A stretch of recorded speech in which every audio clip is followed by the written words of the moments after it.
بسم اللہ الرحمن الرحیم. In the name of Allah, the Beneficent, the Merciful.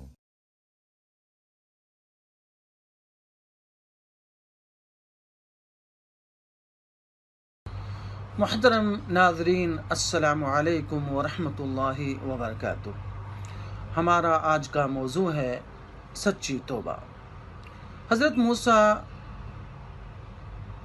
اشعری رضی اللہ عنہ اپنے بچوں کو اکٹھا کر کے فرماتے ہیں، کیا میں تم کو روٹی والے کا قصہ بیان نہ کروں؟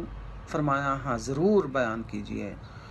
تو آپ فرماتے ہیں کہ ایک بنی اسرائیل کا ایک عابد 70 سال سے عبادت کرتا تھا، اپنے عبادت خانے میں رہتا تھا، اور ایک دن وہ اتوار کے دن نکلتا تھا اپنی ضروریات پورا کر کے. ایک روز اس کے پاس ایک عورت آتی ہے اور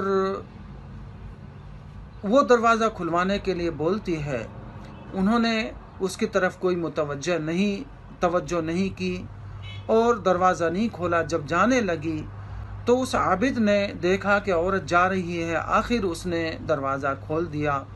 دیکھتا ہے کہ عورت بہت خوبصورت ہے اور اس کی خوبصورتی کا جال اور خوبصورتی کا جادو ان پر چل گیا اور اس کو 7 روز تک رکھا، اس سے زنا کرتے رہے. 7 دنوں کے بعد اس کو احساس ہو گیا کہ میں یہ کیا کر رہا ہوں، میں 70 سال سے عبادت کر رہا ہوں اور یہ میں نے کیا کر ڈالا. آخر اس کو احساس ہو گیا اور اس نے توبہ کی، سچی